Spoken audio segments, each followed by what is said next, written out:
சும்மா நையின்னு நச்சரிக்காதீங்க பழனிசாமி. நம்ம கழுதை வராது. அந்த குழந்தைக்கு உடம்பு சௌகரியம் இல்லைங்கிறதுக்கா என் கழுதையை கேக்குறீங்களா? வேற எங்கேயாவது போய் கேளுங்க போங்க. டேய் பாவண்டா, அந்த குழந்தை உடம்பு சரியில்லாம படுத்திருக்கிறத பாக்குறதுக்கு பரிதாபமா இருக்கு. 2 சொட்டு ரத்தத்துல கழுதை உயிரா போயிட போகுது. உடனே கொண்டு கொடுத்தா ப்ளீஸ். இங்க பாருங்க பழனிசாமி, உங்களுக்கு அந்த பொண்ணு மேல லவ்வா இருக்கலாம், அதனால அந்த குழந்தை உங்களுக்கு பெருசா இருக்கலாம். எனக்கு என் கழுதை தான் பெருசு. வேணா அந்த காது இருக்கிற இடத்துல வைத்தியம் பார்க்கறதுக்கு என்ன செலவாகுதோ அதை நான் கொடுத்துறேன்டா. எவ்வளவு தருவீங்க? ஒரு 5 ரூபா கொடுக்குறேன். எதுக்கு? கடலை பொரி வாங்கி சாப்பிடுறதுக்கா? 25 ரூபா கொடுத்தா கழுதை மேல கைவீங்க, இல்ல இடத்த காலி விட்டு போய்கிட்டே இருங்க. 25 ரூபாயா? அநியாயத்து கேக்குறடா. ஒரு 15 ரூபா தரேனே. பாத்தீங்களா? 25 ரூபா கொடுங்க, இல்ல இடத்த காலி விட்டு போங்க. தயவு செஞ்சு சொல்றேன் போங்க. மனுஷங்களை வேலை பார்க்க விடுங்க போங்க. சரி கொடுக்குறேன். எப்ப? கழுதை குழந்தை கொடுக்கும்போது கொடுக்குறேன். என்னங்க? வணக்கங்க. நீங்க யாரு? என்ன தெரியலீங்க. வெங்கட் வெங்கட். அன்னைக்கு கூட நீங்க மோர்லாம் கொடுத்தீங்களே, நான் கூட உங்க தாத்தா கிட்ட பாக்ஸிங் கத்துக்கிறக்காக இந்த குருதட்சணை காணிக்கையெல்லாம் வச்சு. ஐயோ ஆமா சார், ஐம் சாரி, நான் மறந்தே போயிட்டேன். அன்னைக்கு உங்களை பேண்ட் ஷர்ட்ல பார்த்து இன்னைக்கு இந்த ட்ரெஸ்ல பார்த்தோன்னா அடையாளமே தெரியல. இந்த ட்ரெஸ்ல சின்ன பையனா அழகா இருக்கீங்க. அன்னைக்கு நீங்க கூட புடவையில இருந்தீங்க, இன்னைக்கு பாவாடை தாவணையில் உங்களை பாக்குற போது ரொம்ப சின்ன பொண்ணு மாதிரி அழகாவே இருக்கீங்க. ஆமாங்க, உங்க தாத்தா எங்கீங்க? உன்னதான் ரொம்ப நேரமா ஏந்திர பாத்துக்கிட்டு இருந்தேன். Come on come on come on come on. நல்லாரு பாத்தியா? இதெல்லாம் எக்ஸசைஸுக்கு உண்டான கருவிகள். அதெல்லாம் நான் செய்யணுமா சார்? அதுக்கு இன்னும் 2-3 மாசம் இருக்கு. முதல்ல நீ கத்துக்க வேண்டிய எக்ஸசைஸ் எல்லாம் நிறைய இருக்கு. முதல்ல சிரசாசனம், அதாவது தலைகளை நிக்கணும். தலையை கீழே வச்சு காலை மேல தூக்கணும். சார் வீட்டுல பெட்ஷீட் தலை இருந்தா கொடுத்தீங்கன்னா என்ன படுக்க போறியாமே? சொல்றத செய்யணும். வலிக்குது சார். என்ன சார் முதல்ல அடிக்கிறீங்க? அதுக்கு பேர் தான் பாக்ஸிங். படு பாடுவேன். படு காலை தூக்கு. காலை தூக்கு மேன். காலை தூக்குறீங்க சார். மேன் காலை காலை தூக்கு. அப்படியே வை. அப்படியே தூக்கு. தூக்கு மேன் காலை. தவக்கற மாதிரி காலை பரப்புறேன். எதிரி தூக்கு மேன் காலை. சார் சார் என்ன விட்டுருங்க சார். கண்ணுல ரத்தம் வர மாதிரி இருக்கு சார். வாயில ரத்தம் வர வரைக்கும் நான் உன்னை விட மாட்டேன். சோமா பயில்வானுக்கு சிஷனா வந்துட்டு பயப்படலாமா? தொழில ஒரு கரெக்ட் வேணா? என்ன சார் என்ன சார் இப்படி அடிக்கிறீங்க? இதுக்கு பேர் தான் பாக்ஸிங்.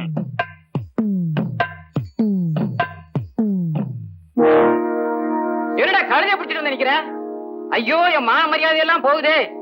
வீட்டுக்கு வாடா, வீட்டுக்கு வாடா, உன கவனிச்சுக்கிறேன். வாடி. ஏண்டா வேலை வெட்டி இல்லாம சுத்துறேன்னு சாப்பாடு போட்டா இப்படி கழுதையை புடிச்சிட்டு திரியிறியே, உன்ன வீட்டுக்கு வாடா பேசிக்கிறேன். ஐயோ தலையெழுத்து, இப்படி ஒரு புள்ள வந்து வாச்சிருக்கு.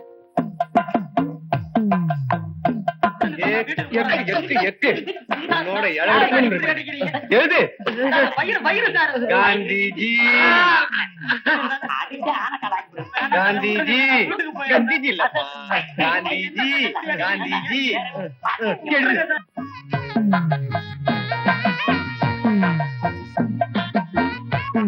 அடி வாங்கும் போது உனக்கு ஒரு தெம்பு வேணா? சொல்றத கையில செய்வேன். சார் வேணாம் சார். சார்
இந்தி பண்டிட், உன் பொண்ணு மட்டும் என்ன லவ் பண்ணாம போயிட்டா சத்தியமா சொல்றேன் நீ தீண்டடா.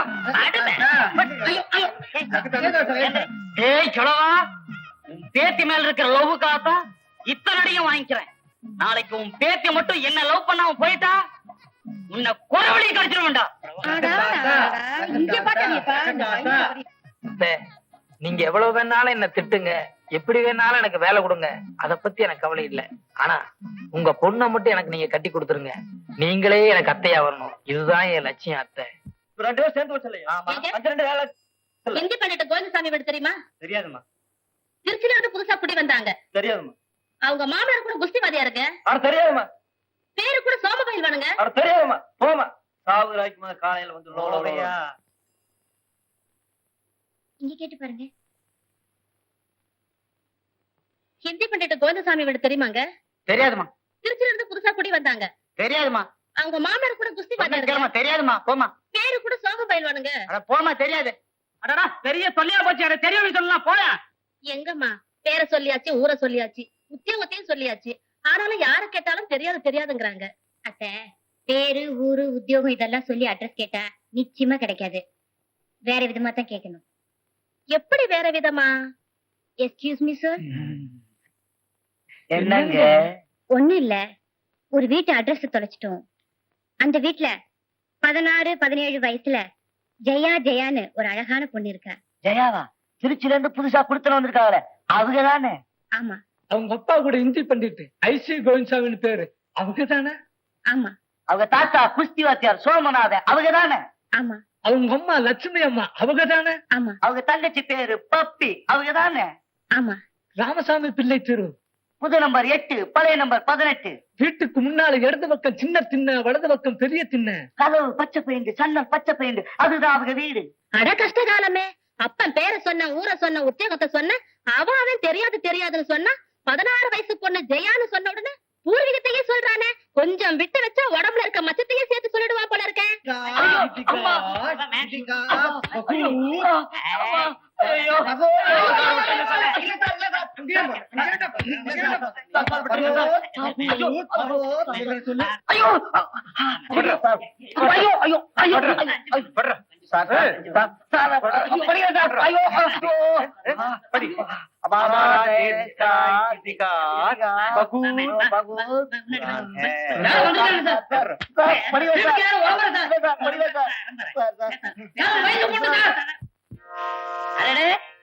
ஆமா ருக்மணியா, சௌக்கியமா?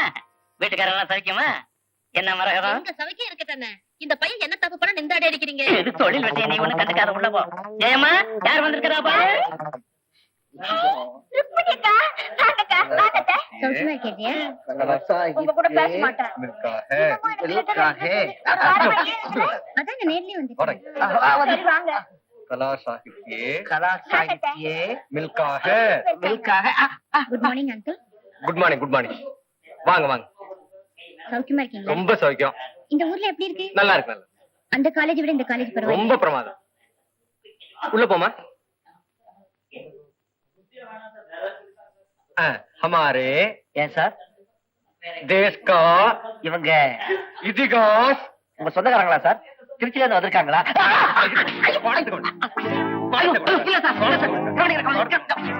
என்ன ஜெயா இது? உங்க தாத்தாவும் அப்பாவும் ஆளுக்கு ஒரு ஆளை கான்டாக்ட் பிடிச்சிட்டு இந்த அடி அடிக்கிறாங்க. யார் இவங்க? ஒருத்தர் பேர் ராஜேந்திர, இன்னொருத்தர் பேர் வெங்கட். ஒருத்தர் ஹிந்தி கத்துக்க வந்திருக்காரு, இன்னொருத்தர் குஸ்தி கத்துக்க வந்திருக்காரு. இப்படி அடி வாங்குறதை விட சும்மா இருக்கலாம். யாருடைய ருக்மணியா? அட அடையாளமே தெரியல. எந்த போல தடியா இருக்கியே? ஊர்ல எல்லாம் சௌக்கியமா இருக்காங்களா? நல்லா இருக்கேங்கம்மா. அம்மா, ருக்மணியக்காக இங்க நர்ஸ் வேலை கிடைச்சிருச்சு. இனிமே இங்க தான் இருக்க போறாங்க. உனக்கு பேச துணைக்கு ஆள் கிடைச்சாச்சு. ஏமா காப்பி சாப்பிட்டியா? ஏன்டி காப்பி போட்டு குடுத்தியா? இல்ல, பேசிட்டு இருந்தேன். பேச்சுக்கு ஆள் கிடைச்சா போது பேசிட்டே இருப்பியா? இருமா காப்பி போட்டு கொண்டு வரேன். நீ ஏன் கையில வச்ச நிக்கிற? கீழே இருக்க வையன். இது யாரு? எங்க அத்தை. அலுப்பு. நல்லா தூங்கட்டும். இவங்க உங்க சொந்தக்காரங்களா? ஆமா, திருச்சில இருந்து வந்திருக்காங்க. பக்கத்து வீட்டு ருக்மணி அக்கா. ருக்மணி அக்காங்களா? வணக்கங்க, நான் என் பேர் பழனிசாமி, ஏத்து வீட்டுல இருக்கிறேன். என்ன பத்தி சொன்னீங்களா? சொல்லல. அப்புறமா சொல்லுங்க, அப்புறமா சொல்லுவாங்க, கேட்டுக்கோங்க. நான் இந்த வீட்டுக்கு இதெல்லாம் நான் தான் வாங்கிட்டு வருவேன். எல்லா விதத்துலயும் நான் தான் உதவியா இருப்பேன். உட்காருங்க. பரவாயில்ல. சரி, நான் போயிட்டு வரேன். அப்புறமா வரேன். போயிட்டு வரேங்க. போயிட்டு வரேன். போயிட்டு வரேங்க. யாரடி இது புது கிராக்கி? அவர்தான் சொன்னாரே, பேர் பழனிசாமி, எதிர்த்த வீடுன்னு. பாவம், ஒண்ணுமே தெரியாது, ரொம்ப அப்பாவி. எங்க அம்மா என்ன வேலை சொன்னாலும் சரி சகிக்காம செய்வாரு. உங்க வீட்டுல எல்லாமே ஆச்சரியமா இருக்கு. என்ன ஆச்சரியம்? இல்ல, பழனிசாமி, வெங்கட், ராஜேந்திரன் இந்த 3 பசங்களோட வயசை பார்க்கும்போது அவங்க இந்த வீட்டுக்குள்ள வந்து இவ்வளவு கஷ்டப்படுறாங்கன்னா ஏதோ ஒரு உள்நோக்கம் இருக்கும்னு நினைக்கிறேன். உள்நோக்கமா? அப்படின்னா நான் இங்கதானே இருக்க போறேன். இன்னும் 2 3 நாள்ல கரெக்டா சொல்லிடுறேன்.